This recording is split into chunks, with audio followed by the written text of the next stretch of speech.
V kraji polomených skal a rozeklaných strží pramení říčka Šuměnka. Tudy putoval básník Karel Hynek Mácha, aby načerpal motivy pro svou nesmrtelnou báseň Máj. Tak Muzeum 4 lístků vlastně jsem si vymyslela já, protože Máchův kraj, to je naše velká láska s manželem. Tady se za úplňku mění skály v pohádkové obry. Vždycky mé přání bylo, když tam je tak krásný zámek, aby muzeum bylo v zámku samozřejmě. Díky bohu město dostalo od pana hejtmana z Liberce za korunu zámek a bude tam spoustu aktivit. Děti tam už mají teď vybudovaný nádherný park a chtěli bychom tam i promítat pro děti filmy. Na kraji města Třeskoprsky v malém domku bydlí 4 nerozluční přátelé. Kde se dobře vaří, tam se dobře daří. Jsou to příběhy, které někteří řeknou, že už je znají, ale je to třeba 5 let nebo 10 let zpátky. Takový, který jsme řekli, a to bude pro děti to nejlepší. To se budou bát. Já! Koukejte už spát, je pomalu půlnoc. Měli bychom postavit hlídky. Když jsme začali natáčet kreslený film, tak jsem byl upozorněn, že si musíme předem říct, že ten vzorek toho 4 lístků bude třeba 5 let zpátky. A nebo taky dál. Najednou mi přinesli vytištěný první čísla a tam mě upozornili, že třeba Fifinka byla úplně jiná.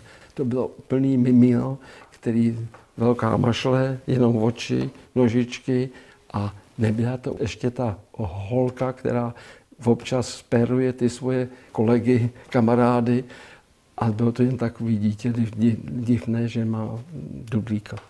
Nemůžeme nikam. Jak to? A proč? Domek potřebuje opravit střechu a na zahrádce je plevel.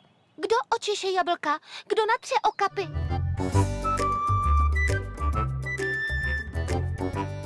Úplně na samém začátku je námět od pana Němečka. To znamená ten komiks, který vyšel v nějakém sešitě.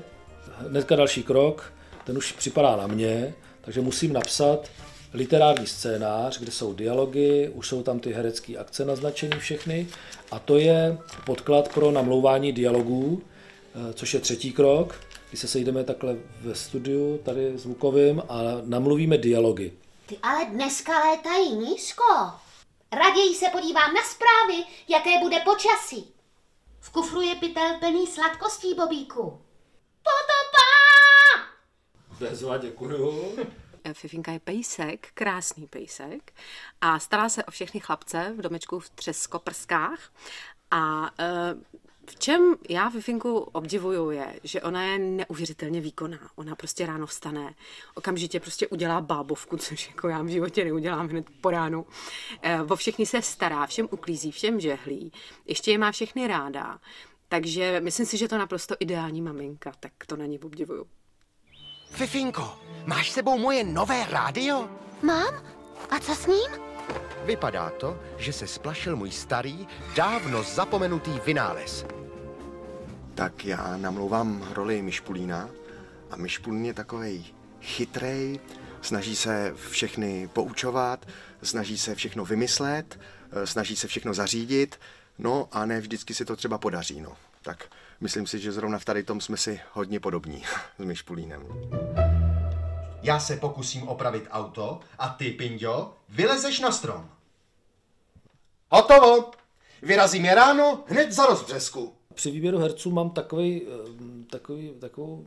pravidlo, že by se ti herci měli trošku podobat těm postavám, které mluví. Nebojte se, to jsem já, Bobík, a můj zimní kožich. A s Bobíkem máme společného to, že rádi dlouho spíme a hrozně rádi jíme. Kdo pozdě chodí, sám sobě škodí. Zádrheli. Perfekt, to je ono. Tady už dávno nikdo nebydlí.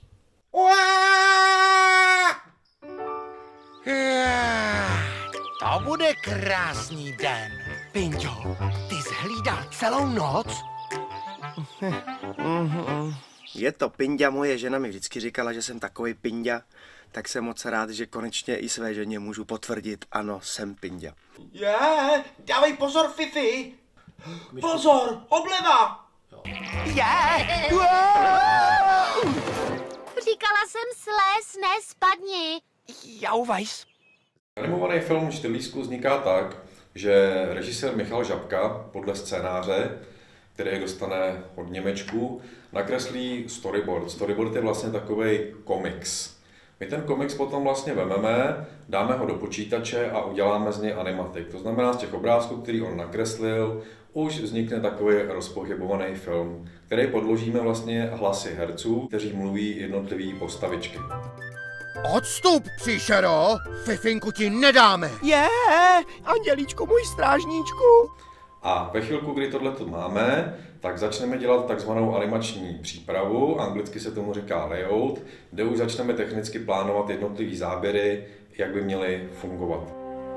Rozdíl mezi výrobou prvního a druhého dílu Čtyřlístku byl v tom, že první díl se vyráběl ještě klasickou starou cestou, to znamená poctivě se animovalo na papíry, co fáze to papír.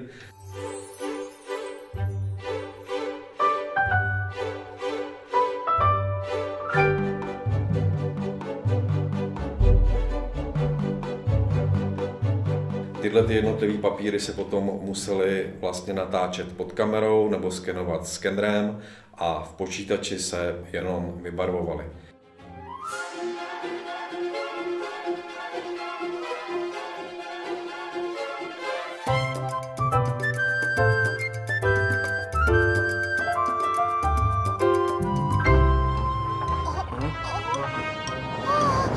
Je to... Všichni ven a budeme tlačit. Tak tady ten regál plný papíru, to je první díl Čtyřlístek a ďáblův palec.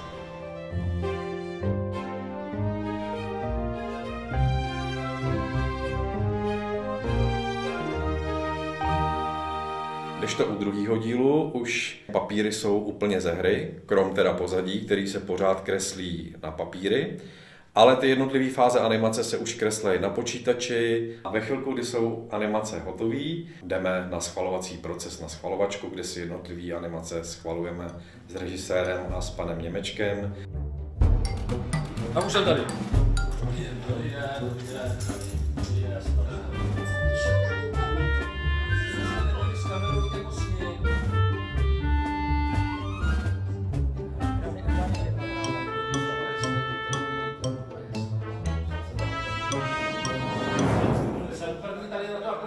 Tak může být za tím mrakem tady.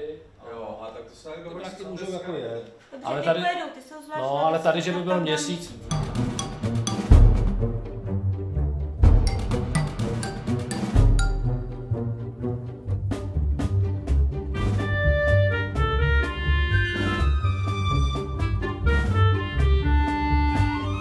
Tady je pytlácká hospoda u posledního dechu. To je poslední výspa civilizace. Jo, tam původně vůbec ten měsíc nebyl. No to je teďka, kolik už tam je. Dobrý. Ve chvilku, kdy jsou záběry schválené, tak jdou do procesu kolorování, takže se vlastně vybarví, vykolorují a poskládají dohromady s pozadíma, který vznikají tady klasickou cestou na prosvětlováku, tužkou se nakreslí na papíry, naskenují se a v počítači se vybarví.